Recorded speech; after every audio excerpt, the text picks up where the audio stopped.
Video. Live tayo. Good morning everyone. Nakikita nyo ba yan? Prilosec. Yan yung gamot ko sa sikmura. Dito. I have my kodigo here. Bakit ako may kodigo?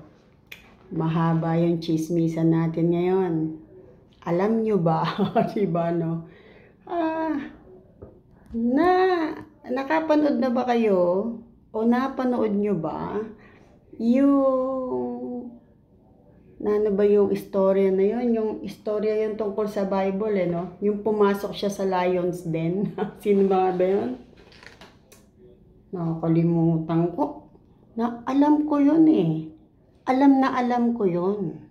Nakakalimutan ko na naman. O sige, saka na tayo. Pag naaalala ko. Hoy, tingnan niyo yung hair ko. Nag-rollers ako eh. Yung bangs lang. Kasi ang haba na. Tapos, wala man lang ka-body-body. Wala man lang shape. Dapat merong shape. Para naman hindi sinasabing, ang tanda na kasi. Hindi man lang nag-aayos. Buhok ang pangit. O, diba? Welcome to Lion's Den. Inday Sara Duterte. Ano yung topic natin ngayon? Ang topic po natin ngayon, yung napanood ko. Napanood nyo ba? Chismis na naman, ano? Napanood nyo ba yung hearing ng tungkol sa Vice President, yung budget niya para sa fiscal year 2025? Diba, no? Usapang kwalta. Diba, no? Si BP Sara po, meron siyang posisyon sa AFP. Meron siyang posisyon na mataas. Mataas sa rango niyan eh. Colonel yan eh. Ngayon, bago siya pumalaot sa kanyang mga sinasabi kahapon yata o kahapon, o na isang araw yata, nagkaroon siya ng presentation. Yung kanyang mga achievements as president. Tapos, yung achievements niya na yon, kailangan niya ipakita para naman malaman ng madlang people, ito nagagawa ng isang BP Sara. Kasi dapat ganun eh. Kapag ikaw ay halal ng tao, dapat ipakita mo, ito yung nagawa ko, hindi yung pangiti-ngiti ka lang. Hay, marilisan ako, sakto. Andito na po ako. Magandang umaga. Ito na si Marilisa Abilas. Hi, Beb. Wow, mukha kayong bata sa gupit ninyo. Huli na naman ko kayo. Hindi, nag-rollers lang ako. Bagay ba? Diba? May laban na ba tayo dyan sa mga kabataan dyan? Diba? Kakati na may ulo ko. Gusto ko yung kulay na yan. Ayun ba kahapon umorder ako ng wig. Kasi diba mahilig ako mag-pony na ganyan. Diba nagpo-pony ako ganyan eh. Yung pony ko ang liit-liit. So, I ordered, sabi ko doon sa anak ko, order mo nga ako anak nito. Diba no? Yung pagka nag-pony ka, meron kang claw, yung ikakapit dito ng gano'n. Diba? Tapos, kakulay din ang buhok ko. Kulay talong. Burgundy daw yan. Ewan ko. Pero pagka bumili ako ng burgundy, hindi lumalabas na ganyan. Ano to eh? Power red. Pero hindi siya nagiging red. Uy, Marilisa, ang topic natin ngayon tungkol doon sa si Sara Duterte pumasok sa Lion's Den. Ano yung Lion's Den? Ito yung tinawag ko doon sa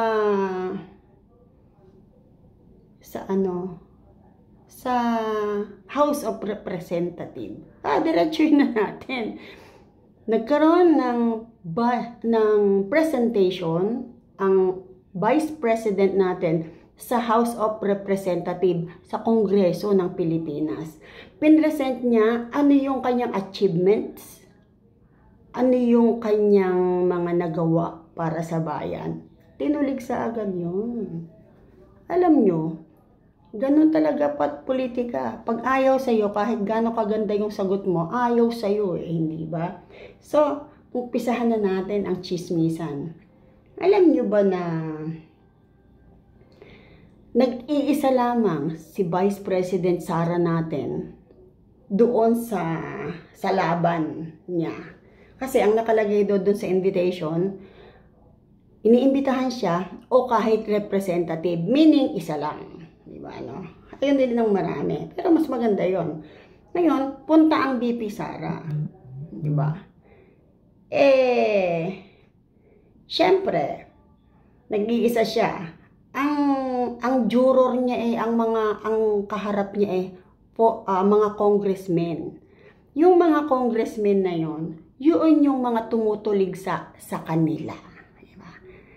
Paano ka pupunta doon sa alam mong lugar na pwede kang magurgur, pwede kang mapatay, diba? Mapatay yung personalidad mo, hindi naman yung papatayin siya. Kasi pag pinatay siya, ibang usapan na yon. Gugurgurin yung personalidad na. Na naman. Overwhelmed na naman. Gugurgurin siya kasi siya yung ibinoto ng 32 millions na mga Pilipino. Siya yung nanalo ng hindi nandaya.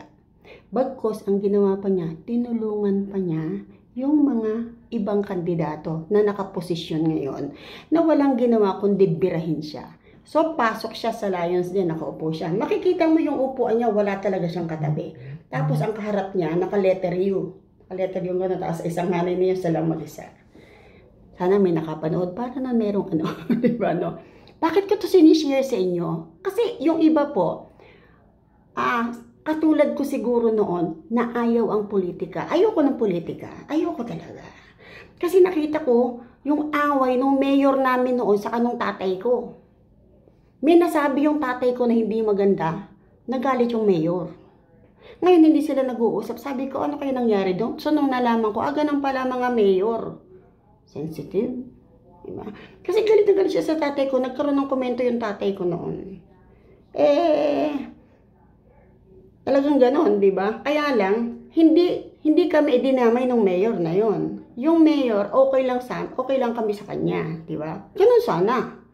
Pero merong ibang mayor, wala namang kasalanan yung tao, pinagigigilan yung tao, merong ganon naman.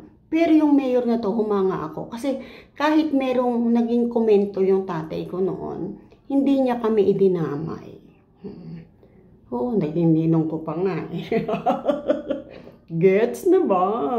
Diba? Pero yung iba, wala ka namang ginagawang masama. Dudurang ka. Okay. Puntahan na po natin. Ito na. Ngayon, yung umpisa pa lang, so nagkaroon ng presentation. Nung pinanood ko yung presentations, ang dami no? Doon pa lang, self-explanatory. Makikita mo talaga yung ganda ng nagawa niya, saka yung mga plano niya. Kasi kailangan niyang i-present yun. Kasi yung budget niya ng 2024, nandun yun no? Biruin nyo ha, hindi pa tapos ang 2024. Pero eto na siya, tapos na halos yung kanyang yung kanyang magandang ginawa. Kumbaga, tinutuloy na lang niya hanggang sa matapos hanggang December. So, yung budget for next year ng Pilipinas, pinag-uusapan na po ngayon. Kaya yung ibang politiko na nagsasabi na walang pondo, meron Siguro, ang nangyayari lamang, may kakulangan yung pondo kung masyadong extravagant yung iyong plano. Pero sana, ang point ko lang, at saka bakit ako nag-share ng ganito? Simply because, yung mga tao nga na katulad ko, sabi ko nga, kailangan updated naman tayo. Hindi man saktong-sakto yung sasabihin ko, at least magkakaroon kayo ng konting knowledge tungkol doon sa mga nangyayari sa paligid natin. Diba? Unang banat kay VP Sara. Yung isang congresswoman na walang ginawa kundi batikusin talaga siya. So, kung pumasok siya doon sa Lions Den, nandun agad yung congresswoman na yon.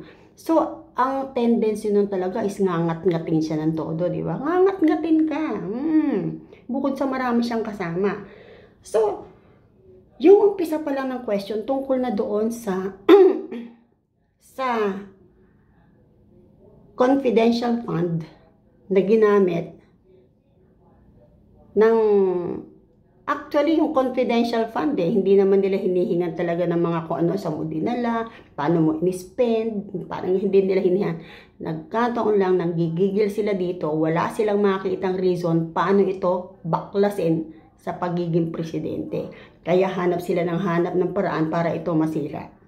So, ang nangyari do sa confidential fund na yon, bigay yun ng presidente sa kanya Kasi nga, merong mga bagay na wala ng pondo. Nung pumasok siya sa eksena, halos kalahatian na ng taon.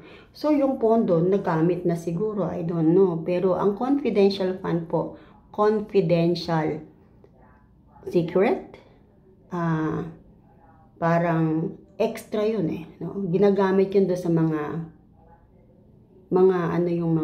secret moves na gano'n, parang may huhulihin, kailangan mo ng spy. Kaya po may mga asset na tinatawag, may mga spy. Kaya yung sinasabi, paano nila nalaman na nandun yan? Kasi merong mga spy. Yung mga spy na yun yung mga binabayaran, yun yung mga binibigyan ng reward na, ako bahala sa'yo, ito yung panggastos, puntahan mo yun, silipin mo yun, hanapin mo yun. Parang ganun, yun yung hanap buhay ng iba, maging spy. Kaya hindi nyo ba napapansin, marami silang natutuklasan na ganito, ganyan, yung mga mahirap makita, yung mga killers, yung mga hindi ba? Yun. Doon pumapasok yung mga ayon. Pero, sa pangkalahatan, meron talagang mga budget ang mga politiko. Hindi lang confidential fund. So, nag-start ang tanungan, alam nyo ba? Binanatan agad si BP Sara na magaling lang daw kung ang pag-uusapan ay confidential fund. Yung confidential fund na yon, nagkaroon na ng kasuhan yun si BP Sara, dahil wala silang makikitang butas, yun yung binubutas silang pilit na year 2022 pa. Kasi yun yung unang salpak niya So, para siyang nangangapa. Alam mo yun? Yung unang pasok mo sa pinto, halimbawa, pumunta ka sa isang bahay, unang pasok mo sa pinto, hindi mo alam ang gagawin, di ba? Bisita ka Hindi mo alam saan ba yung upuan, saan ba yung ganito, ganun lang ang nangyari, ganun ko lang tinignan yun Unang sabak niya, as Vice President, hindi niya alam. So, nangangapa siya. Pero ang ganda pa rin ng kanyang mga moves, hanggang sa dumating nga yung confidential fund na yan. Nasabi, ginastos daw ng 11 days, yung milyon. Diba? So, umusad ng umusad. Ang nagtatanong sa kanya, yung congresswoman na convicted ng child abuse. Siya rin, yung may mga kaso tungkol sa mga nice people around, capital N, capital P, capital A. Pagdikitin nyo na, mga nice people around. May mga kaso siyang ganon. Tapos, napatunayan nga na yung mga bata, dinetained nila, kinuha nila from the parents. Hindi nga napasok as kidnapping yun Kinuha yung mga bata na dinala sa bundok, tapos inano nila ng pagkatagal-tagal. Kaya ang naging kaso lang niya, parang bumaba lang naging child abuse lang Parang 6 years lang yata to 8 years yung hatol. Ngayon umaapila siya. Ang sabi ni BP Sara, nung nagtanong, tanong kung ano nang sinasabi. Pumitik ang BP Sara. Sabi niya ito. Naku, ang dami kong kodigo. Ito, I do not understand bakit a person convicted of child abuse is still sitting in a seat of House of Representative. Diba? Ganito po. Yung isang tao, alam mong convicted siya. Alam mong may mga kaso siya at talagang nahatulan. Tapos makikita mo ngayon na nakaupo nga doon sa magandang pwesto na bumabati ko sa isang tao na wala namang kaso o hindi convicted. Ganun lang yun hindi ba? Eto siya, binabatikos ka, tinitira ka, samantalang ikaw wala kang kaso, Vice President ka, siya convicted. Diba?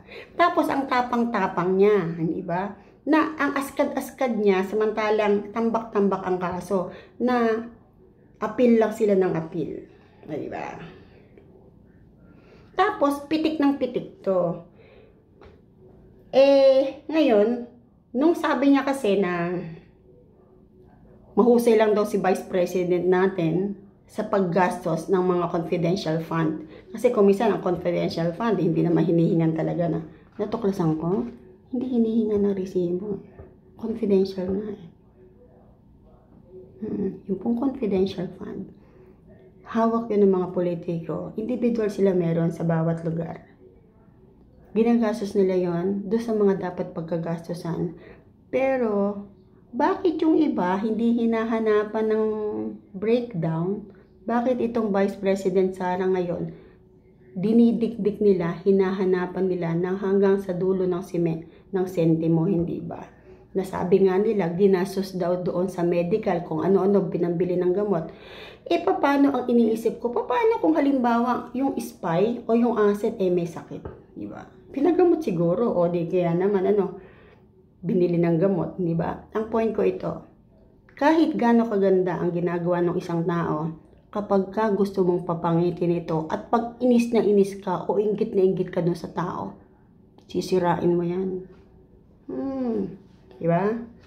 Kasi hindi pwedeng siya yung magaling at ikaw hindi. Ang naturalesa ng tao, ako magaling, hindi sila. So, tuloy natin. Sabi nung chair, yung namamahala doon, yung referee. Referee. Itong referee na to, kaibigan ni BP yan eh. Taga Marikina. Oo, kaibigan niya ni BP, taga Marikina. Nagkasira sila dahil doon sa confidential fund na ginastos daw ng 11 days. Nung bandang huli nga, umiyak to. Nung bandang huli, sabi niya, nang dahil niya sa confidential na yan, nang dahil sa 11 days na yan, na nagsabi lang naman ako ng totoo, nasira daw yung niya, talagang nahirapan siya. Hanggang ngayon, 2022, hanggang ngayon. Ayan. Ngayon, sabi ni BP Sara, may side comment siya. Dapat, payagan mo rin ako magkaroon ng side comments. Dapat, kung ano yung ginagawa niya, sasabihin ko rin. Hindi ganun siya.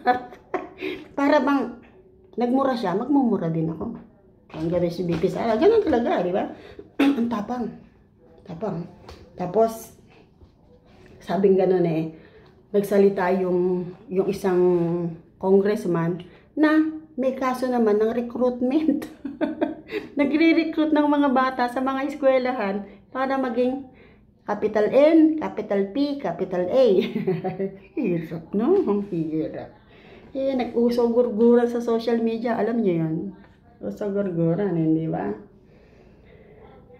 Ngayon, nung binanata ni BP na bakit nandito yan, convicted yan ng child abuse. Sumagot yung recruiter ng N, capital A, capital P, capital A, na totoong may kaso. Sabi niya, hindi daw ganon. Dapat daw hindi ganon. Sumagot na naman siya. Sabi niya, itong na to. Ganon. Recruiter yan Nag-recruit sa mga eskwelahan, ganon. So, kumbaga, yung banat niya, kasi pinepersonal siya Ang dami. Ikaw, sinabihan ka na ang arte mo, ang lantod mo. Kahit yung patagilid kang inanuhan, narinig mo, ano gagawin mo? Magre-react ka. Pero kung katulad ka ni Jeng, kilala nyo ba si Jeng? Ang tagal bago nag-react. Diba? Pinaglaruan na siya ng maraming mga politiko. Sinira ang pagkatao. Nakisawsaw ang mga kapitbahay at kung sino-sinong mga kumpare. Ito siya ngayon nagre-react, diba? Hi Lani, hello. Oh, ang ganda naman ng rose. Ang ganda naman ng flowers. Thank you. Diba, no? O, diba? Ngayon, nagbalitaktakan agad, mainit agad. Ang banat ni Sara Duterte. Sabi niya, yung kaso na yan, nasa husgado na yan Pero paulit-ulit, Tapos, dahil isa kang baguhan, yung kilos mo halos hindi perfect. Diba? Marami kang loopholes, marami kang mistakes, na kung tutuusin maliit lang naman. At hindi naman mo naging mistake yon dahil gumawa ka ng hindi maganda. Kumbaga, honest mistake. Ano yung honest mistake? Yung hindi sinasadyang pagkakamali. Pero still, liable ka doon. Kasi ikaw yung signatory. Di ba? So, nagkaroon ng disallowance. Tinanggalan siya ng allowance ng COA. Kasi nga, kailangan ipaliwanag niyang mabuti saan napunta yung pera. Di ba? Pero ang pansin ko lang, bakit parang puro siya lang? No? Parang puro siya lang. Siguro talagang ganun. Kasi, si BP Sara, kung titignan nyo, para siyang hindi politiko eh. Kasi yung ginagawa niya, ginagawa ng simpleng tao na naglalakad siya, lumalapit siya sa mga tao. Kaya lang makikita mo talaga may mga gwardiya yan, may mga bantay. So nagkaroon siya ng disallowance, tinanggalan siya ng allowance ng Commission on Audit kasi maraming hinahanap. Iko-comply lang naman niya yon, diba? Iko-comply lang. Nagkaroon ng kasuhan. Inireklamo siya.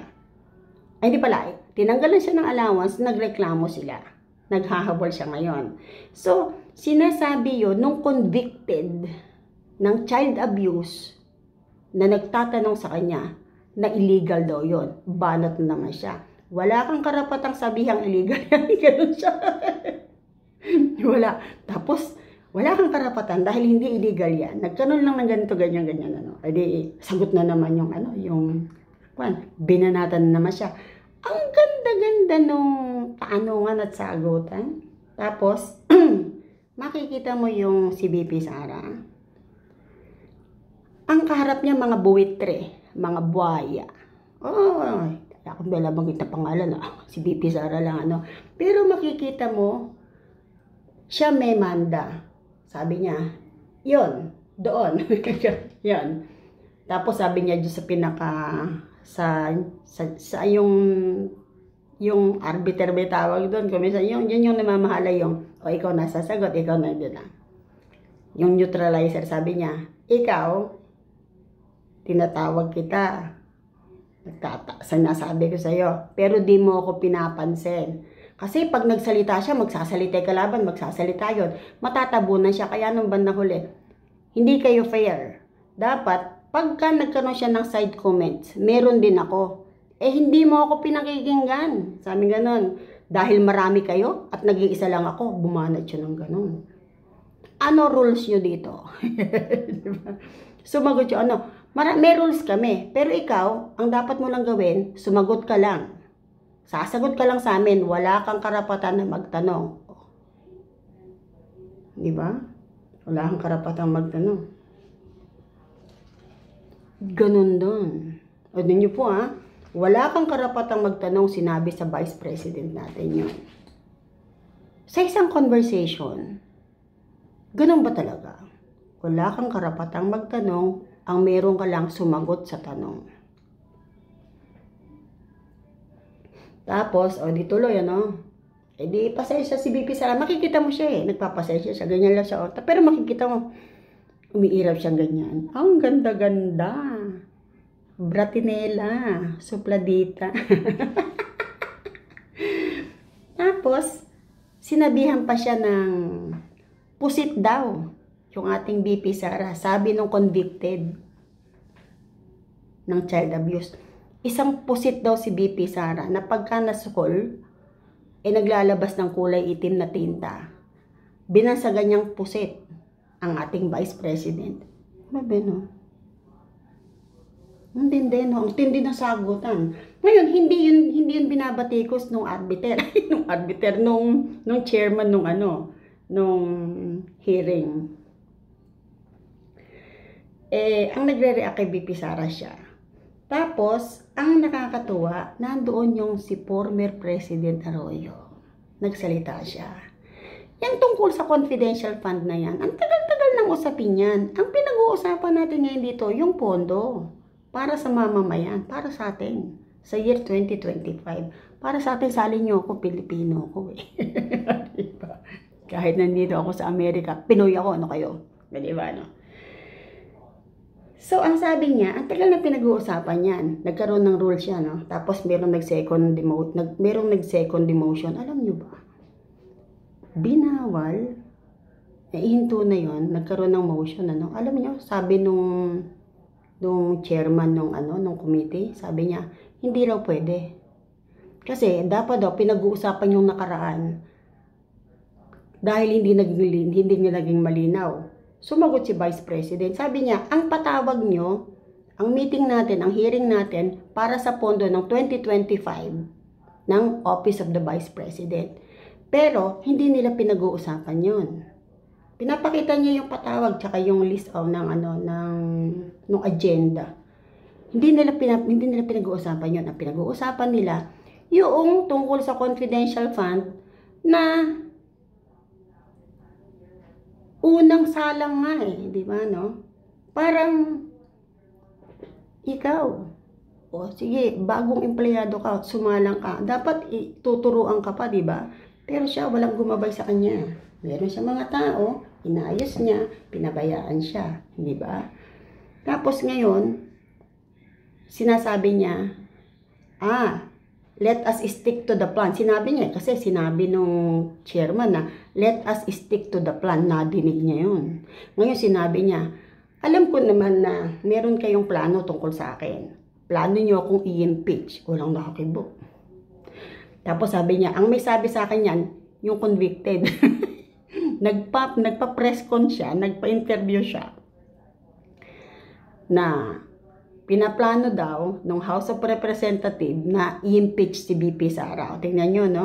Ngayon, dala-dala niya yung mga mga balita na yon. Sunod-sunod yon. Sabi niya, alam ko naman plano niyo akong i-impeach. Kahit hindi niyo aminin yan.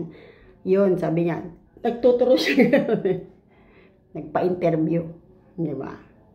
Tapos denial sila. Walang nakakibo nung sinabi ng ating Vice President na plano siyang tanggalin. Impeach. Kasi threat siya Threat siya sa pamunuan. Di ba? May problema ngayon ng pamunuan natin, di ba? Yung issue ng pulburon at saka yung issue ng panggugulo doon sa Davao na nagbabadya na ng people power talaga. May people power na. Kaya lang hindi ganun kasidhi. Pero malapit na. Malapit na. So, yun yung mga sagutan na maanghang.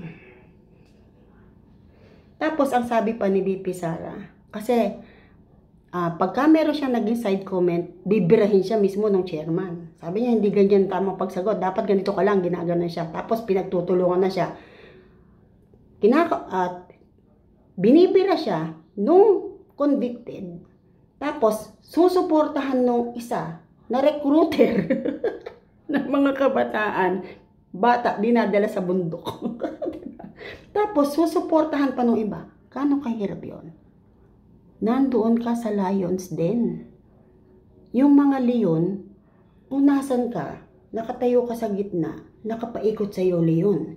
Ngayon, hindi mo alam, yung sumasagot sa iyo o nagtatanong o ginangat-ngat ka ng isa, ngangat-ngating ka na ng mga nasa paligid mo. Ang hirap, di ba? Pero alam niyo ba, ang galing-galing niya talaga. Sabi niya, bakit niyo ako kinocrucify? Yung kinocrucify talaga yung binibiray, di ba? Hindi naman niya ipapako ka sa krus, di ba? Tapos sabi niya, ito, convicted. Sabi niya ganon. Ano karapatan niyan nandito? Tapos, matapang kayo. Dahil nag-iisa ako at marami kayo. Ganon siya. Hindi ba? O, ayun. Ito na ako. Kasunod naman ako. Teka, nalaglag yung papel ko. Nalaglag yung papel ko. Diba? Diba? Kasi, bakit ako? Alam ko naman yung istorya. Kaya lang, ano yung reason? Bakit ako may kodigo? Simply because gumawa ako ngayon ng guide. Diba? Tapos sabi pa niya, kayo, pwede kayong magtanong. Ako, nagre-request lang. Dahil bawal ako magtanong. Hindi kayo fair. Diba? Tapos nagsalita yung isang matanda na congressman. Sabi niya, hindi ka dapat ganyan. Ako, kadarating ko lang, sabi niya. Pero narinig ko yung mga usapan nyo, di ba? Kaya nga, tapos binanggit ulit niya, kaya nga stick to the plan. Wala daw sila sinasabing gano'n. Pero, yung mga tanong kay BP Sara, iisa lang yung sagot niya. Kasi, kung pakikinggan mo yung kanyang sinabi noong umpisa, sinabi na niya agad noong umpisa, Madam Chair, yung sa chairwoman, isa lang ang magiging sagot ko. Ito lang. Ang isasagot ko, I will forgo to the opportunity to defend the 2025 budget proposal, and I will have the honor to this, and I'll give the honor to the honorable, yun nga yung representative, to decide my proposal presented. Sinabi na niya yon. Alam mo, salita sa kanya, sabi niya, okay yan, sabi nga nun, right, sige, yan ang sagot mo, pero still tatanungin ka namin. Ngayon, lumakad na nga yung yun ang lagi niyang sinasagot. Hinahayaan ko na itong body na to ang mag-decide do sa proposal ko sa budget. Yun yung Tagalog lang naman. Paulit-ulit niya sinasabi yon. Ngayon, kahit ano yung sabihin at tanong sa kanya, yun lang ang sinasabi niya. Dalawa nga lang ang naging sagot niya yung magsa-side comment siya. Tsaka yun. Hanggang sa nagwala itong matanda na congressman. Kasi halatang halata Ang gusto kong sagot mo kanyas ganun yes lang or no. Hindi yun ang sinagot niya. Hindi yun ang sinagot niya. Ang sinagot niya, hindi yes, hindi no. Kundi ang sabi niya, yan, andun na yan sa court. Hindi ko na cover yan dahil tayo, nandito, para dito sa budget. O di gano'n, galit na galit. Tapos binanggit na nga uli niya yung stick to the plan, narinig niya. Tapos hindi daw, wala daw gano'n. Tapos sumagot na siya na sumasagot ako sa iyo. Kasi ang sabi nitong matanda na to na nagtanong, matandang congressman, hindi ka sumasagot sa tanong ko. Kanyang ganon. Sumagot siya. Sabi niya, sumasagot ako. Kaya lang ayaw mo yung sagot ko. Ayaw nyo yung sagot ko. Ayaw nyo kung paano ako sumagot. At ayaw nyo do sa mga sinasabi ko. Pero sumasagot ako. Yun ang sagot niya. Alam mo, sumagot salita sa kanya. Anong nyo? Ako nagtatanong sa iyo, hindi mga kasamahan ko. Huwag mong idamay yung mga kasamahan ko sa sinasabi ko sa iyo. Ganon. Diba, no? Grabe, no? Ang tawag sa kanya ay resource person. Diba?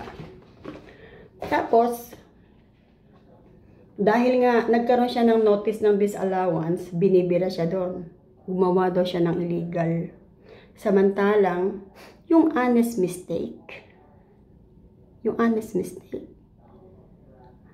pagka tinignan mo yon, mayroong mistake talaga, may pagkakamali. Pero, kung paano yon nagawa, makikita mo naman, kumpleto siya sa receipt, yung mga resibo, kumpleto siya sa list ng mga activities. At saka, hindi siya gumawa. Kumbaga may mga tao siya. Kaya nga lang, siya yung puputukan kasi siya yung signatory. Kaya kayo, huwag kayong pipirma. Huwag kayong pipirma. Pag may nagpapirma sa inyo, yung last will, huwag kayong pipirma. Grabe. Last will ang binanatan no? Oo.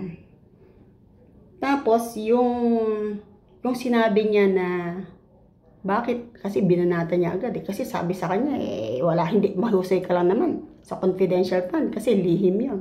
From the word itself, confidential. Yeah. Ngayon, yung isang kakampi nung convicted, pinabubura niya yung sinabing ni BP Sara na convicted, bakit nandito? Nagkaroon ng botohan doon. Tapos, meron namang nag-propose na burahin naman yung ginawa daw ni BP Sara na illegal kasi hindi illegal yon. Nagkaroon ng disallowance, pero nag-appeal yung Office of the Vice President sa korte na hindi pwede siyang tanggalan ng allowance kasi meron silang katunayan na hindi nagkaroon ng pagkakamali. Kumbaga, kailangan lamang nila ng konti pang time para ma-prove na wala silang ginawang illegal. Pero pinipilit nitong convicted na to na illegal daw yon. May nag-motion na tanggalin yung illegal. At saka yung pusit daw si BP Sara. Alam nyo? Yung convicted, binura. Pinayagan nung chair, nung komite. Pero, nung yung isa, ramdam mo talaga na fair. Hindi naman siya kumakampi kay BP Sara. Fair siya. Alam niyo, hindi tinanggal yung illegal na term at saka yung pusit daw si BP Sara, hindi tinanggal. Hindi ko may kibo si BP Sara, hindi tinanggal. Kasi ang votation 14 daw at saka 15. Hindi, 13, 15. Hindi na natin alam ngayon sino ba talaga yung 15 kasi nagkakamali yung chair eh. Pero nung itinaas yung kamay, nakita ko ang dami nung bumoto, natanggalin yung illegal tsaka yung pusit si BP Sara eh. Tapos dumating yung, siguro lumabas yata yung pinaka-author. Ganun eh, may author dapat eh, na congressman na tungkol sa hearing. Dumating siya, sabi niya, idagdag mo ko doon sa bumoto na dapat tanggalin yung illegal at saka yung pusit si BP Sara. Ang nangyari, dinagdag siya doon sa 13. So, panalo pa rin ang isa. Panalo pa rin ang isa yung hindi pwedeng tanggalin. Huwag na.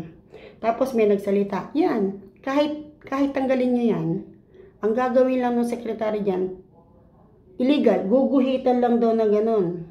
Puset, guguhitan lang daw convicted. Tapos, pagka yung dumating na yung maraming taon, o yung mga magre-review na, nakikita pa rin, sinabihan yung congresswoman ng convicted, bakit nandito?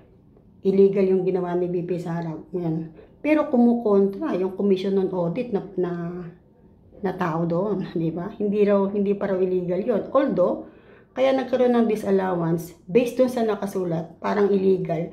Pero dahil umapila ang Office of the Vice President sa korte na hindi kami illegal at ipatutunayan namin na yung tinanggal yung allowance namin dapat yung ibalik. Under hearing pa yon, pati yung confidential fund. Lumalaban siya. Tapos binanatan na naman siya na kasi nag-react nga siya kasi talagang isa lang siya, pero isa yung magtatanong dapat. Tapos hihintayin mo yung turn mo para magtanong. Pero hindi apat kayo, yung isa lang, biglang magiging 4, biglang magiging 5. Diba? No, bakbakan. Pero hindi binabawal ng chair yung pinaka-neutralizer. Bagkus binabatikos pa rin niya, kitang-kita eh. Alam nyo, marami pang naging pag-uusap. Ang sinabi pa ni BP Sara, kasi bakit daw, may nagtanong bakit siya lang. Kinuha niya yung papel. Sabi niyo dito, ini-invite niyo ako kung magbigay ako ng isang representante para sa akin. Ako na nagpunta.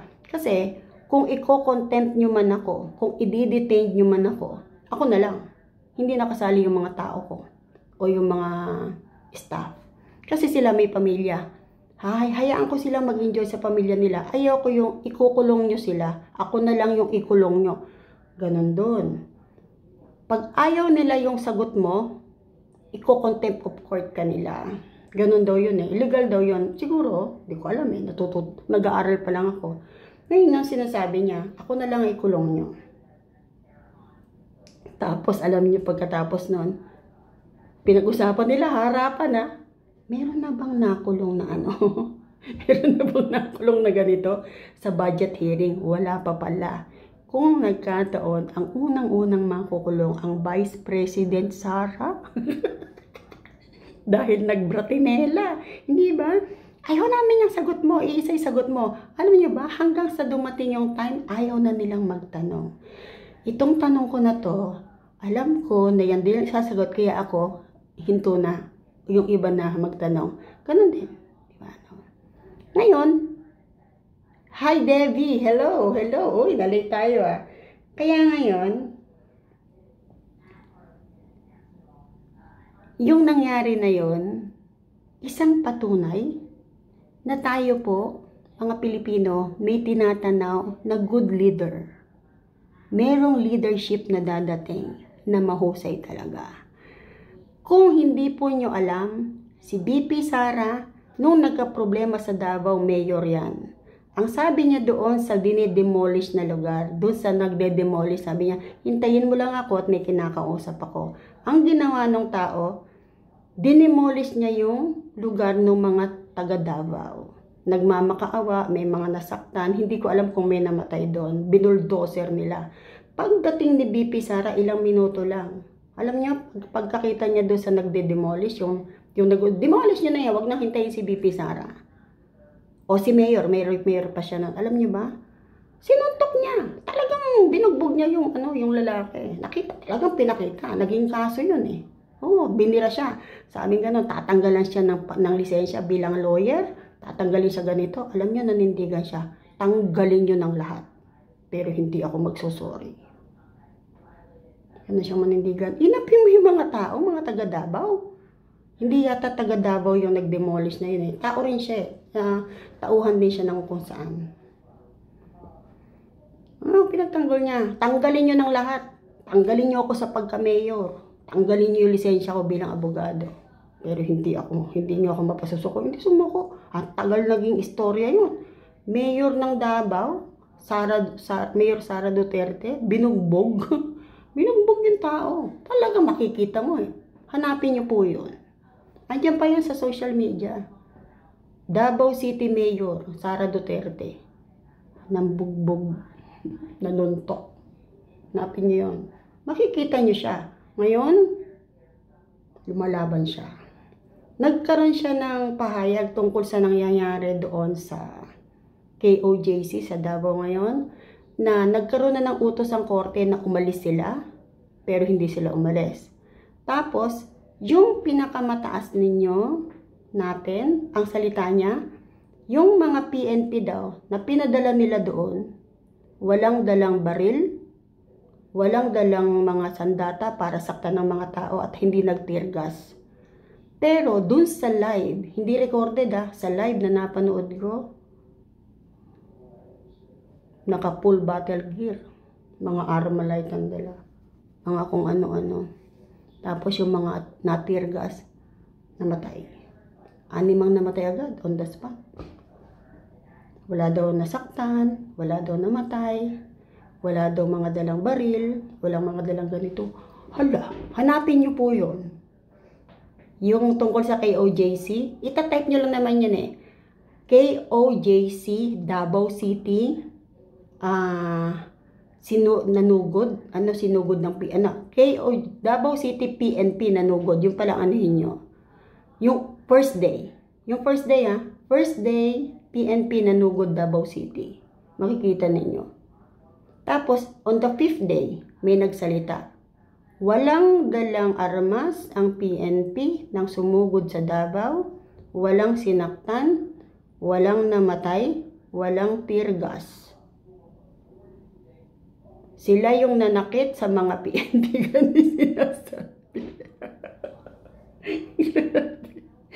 Ay, yung live na napanood ko, hindi ba totoo? Grabe, yan? Minumulto ba ako? Nagbumulto ba social media, di ba? O ngayon po, tapos na yung aking kodigo. Diba? Ganun lang, tagal kong sinulat. Ang tagal kong nagsulat, mga bebs, para sa inyo yun, di ba? Ngayon,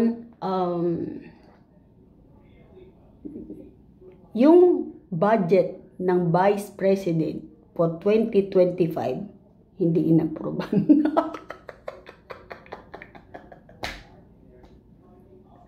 Siyempre, kasi ayaw nila yung sagot. Sabi nga niya, ayaw niyo yung sagot ko. Ayaw niyo kung paano ako sumagot.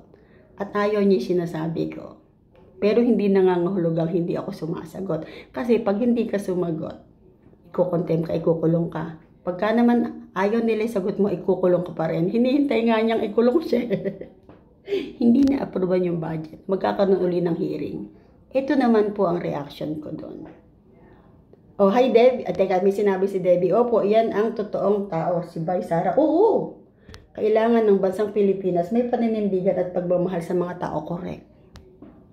Correct. Saka yung naka-live na, nakita na ng madlang mundo na may mga barel, may mga tear gas at nananakit. Sasabihin mo, alam dalang barel? Alang tear gas, walang nasaktan. Hello? Diba? Panoorin nyo yun. Sino yung nagsabi nun? Itatype nyo lang yun eh. Yung gusto nyo, halimbawa, gusto nyo makita, Sara, nanuntok, Mayor ng Davao City, Sara Duterte. O di kaya, Sara Duterte nanuntok. Lilitaw sa YouTube. Tinuturoan ko kayo. It's about time, Pilipinas. It's about time, Peps. Alamin mo yan. Kaya nga sabi ko nga sa inyo, ako, nagre-react ako base doon sa nangyayari. Kaya, babalikan ko uli yung kabit ng asawa ko ha. Sabi ko nga, ikaw, itong babaeng to, nananahimik ako. Nananahimik yung bahay ko. Kung ano man yung plano niya, tulad yung plano nitong mga nag-i-interview at nag-i-interrogate kay Sara Duterte, may plano yan. Itong kabit na to, may plano to. Plano niya na iparamdam siguro sa akin one day, o na-win ko na yung mga anak mo, pati na-win ko yung mag-amo mo, parang ganun di ba? Yun nararamdaman ko. Tapos, ang nararamdaman ko pa doon, dahil pangit yung bahay ko, tira-tirahan ng sunog, gusto niyang kutkutin, ikutin niya yon para sabihin niya, ito ba? Ito ba yung bahay ng dating asawa? O ano ngayon? Mukha siyang pulube. Yun ang iniisip ko. Ano plano mo? Kasi, lahat po tayo may plano. Ano yung plano mo? Plano mo durugin ako. Plano nilang durugin si BP Sara kasi threat. Hello? Yung legal wife. Threat ba kami sa mga kabets? Diba? Karamihan ng mga politician ngayon, worse po. Sorry to say, pero ito po. Totoo yun, Debbie. Worse. Di ba? Diba? Pero pagka good ang leader, pag good ang leadership, Debbie, yung worst, nagiging best. Kasi one time, nung time ni Duterte, best lahat ng politicians. Pero ngayon, syempre, it depends on the leadership. Para sa family, it depends on the husband and wife, how they treated each other. Diba? Kaya nga sabi ko, yung sinabi ni BP Sara, yung nadinig niya, yung tungkol sa plano. Diba? Dinideny nila yun. Dinideny nila. Tsaka yung impeachment, sinabi na, plano nyo akong i-impeach. Sinabi ng isang congresswoman, nagpa-interview. Alam nakasagot. Kasi totoo. Yung hearing na yan, gusto nilang gamitin for impeachment. Ang tanong ganito, pareho ba ang reaksyon ng social media influencer at saka nung stream media? Dalawa kasi eh. Yung stream media, ito yung may mga TV stations. Yung social media, kami yun, mga vloggers. Sabi nga nila, mga walang pinag-aralang vloggers. Mga pipitsuging vloggers. Hindi ba? Mababait, di ba? Kaya nga sabi ko, lahat ng tao may plano. May plano kang maganda, may plano kang pangit. Pero ako, ang alam ko, itong kabit na to, may plano sa aking pangit.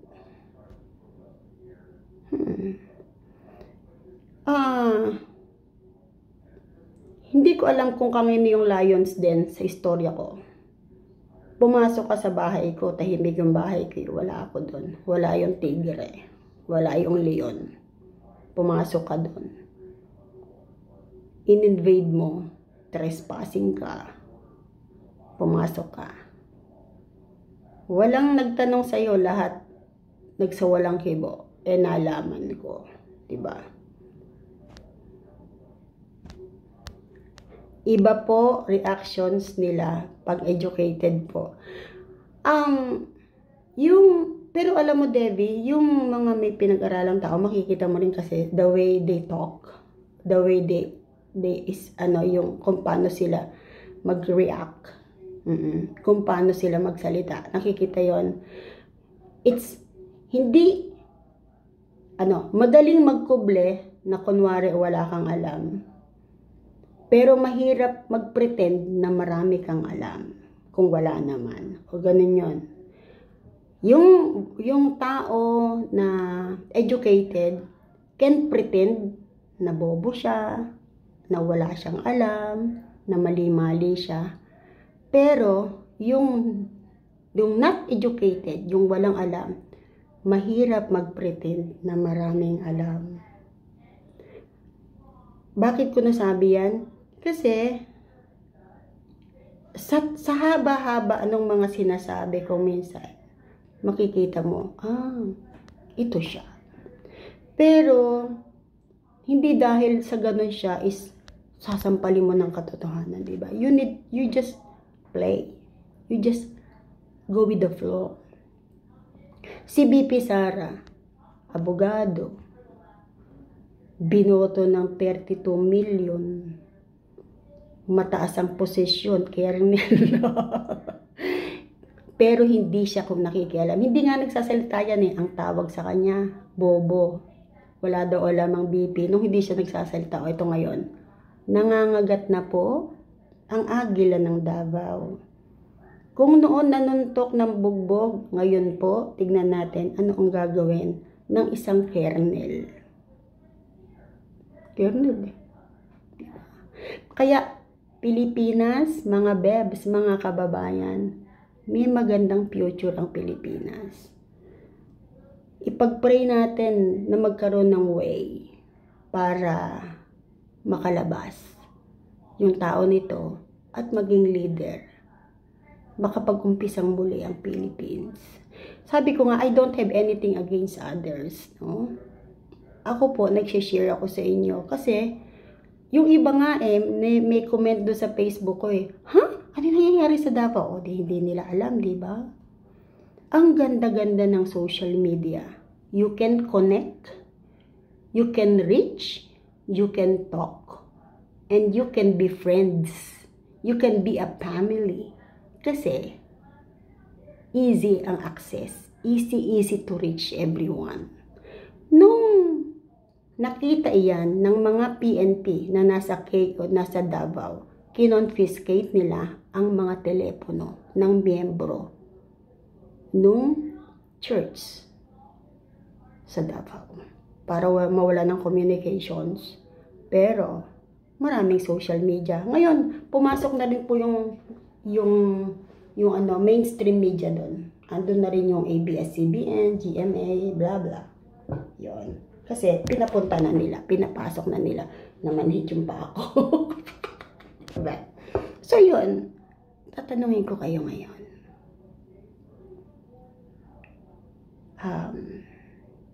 Natatakot mag-react ang mga tao. Natatakot ka rin ba? Pareho ba tayo natakot na takot? Duwag ako nagiging matapang lang ako pag nagsasalita ako ng totoo. Takot na takot ako magkaroon ng kaso. Kasi magkakaproblema ka talaga kung sinungaling ka. Hindi po ako nagsisinungaling sa pinaggagawa ng kabet. Nagre-react ako dahil naiinis ako sa kamalditahan at sa pagiging saladsad itong kabit na to. Lagi ko siyang idinidikit ngayon sa istorya ko. Bakit? Hindi ko intensyon na masaktan ka. Pero, alam na alam mo at alam na alam ko yung totoong masakit. Totoong tumatambay ka sa bahay ko. Totoong nakikipag-inuman ka doon. Totoong naglulupasay ka at nagsususuka ka doon at nagwawala ka tapos para kang donya o prinsesa na pinagsisilbihan nila. Naiinis ako doon. Sino ka? Doon ka sa bahay mo. Diba? Huwag sanang dumating ang panahon na mabaliktad. Diba? Malay mo. Diba? Magkabalikan. Diba? Nang-inis na naman. O diba? Sumisegue yung tumbok na, lidiko pa. Kasi, it's not yet time. Walang permanente sa mundo. Lahat nagbabago. Yung sentimiento ng mga legal wife, pareho ko lang.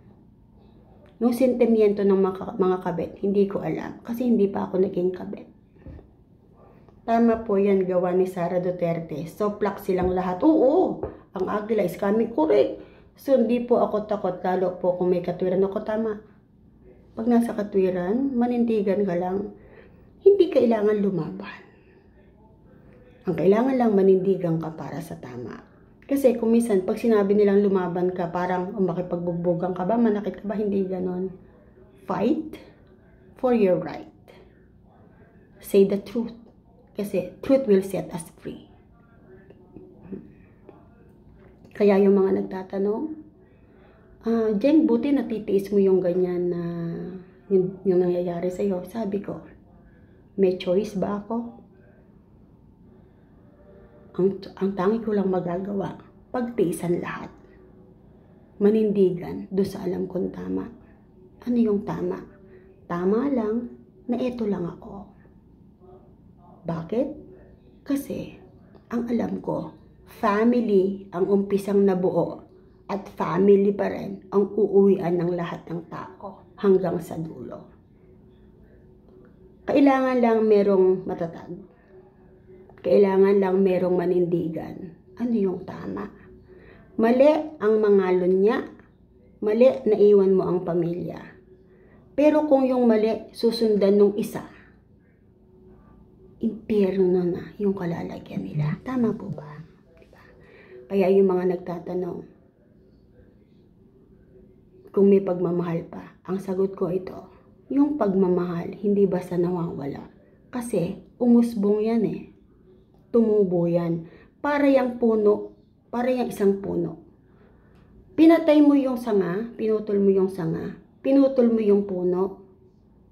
Merong puno na kahit putol na yung pinaka-trunk niya, meron siyang ugat na nakalubog pa rin sa lupa. Pansinin niyo, may tumutubo pa rin, di ba? Ganun ko tinitingnan ang pagmamahal ng tao. Yung pagmamahal na inalagaan mo, umusbong, lumago. Mahirap tanggalin. Pilitin man ng ibang tao. Diba? Kaya, mga legal wives, yung katulad ko na eto lang din. Tayo na nagmamahal sa family, merong reward yan. Hindi man muling mabuo yung nasira, merong reward. Naniniwala ako doon. Dahil yan yung pangako ng Diyos. Tanong, pareho ba tayo? Pasok sa Lions Den. Basta, tindigan mo yung tama. Ano man yung sabihin nila, wala silang magagawa. Sige po, thank you for joining mga bebs. Natutuwa ako, meron akong ka-chat ay kausap. Sige po, ito si Caregiver Nana. Sana Google nyo. Mayor ng Davao City nanuntok, lilitaw si Sara Duterte. Alamin nyo istorya. Tapos, walang baril, PNP, walang dalang baril. Walang dalang tear gas. Lilitaw. Sino nagsabi? Tapos, PNP, nanugod sa Davao, lilitaw. Tapos, pinakahuli, hearing ng budget ng Vice President, lilitaw. God bless sa ating lahat. Loves ko kayo. Totoo yan. Walang bola. Bye everyone!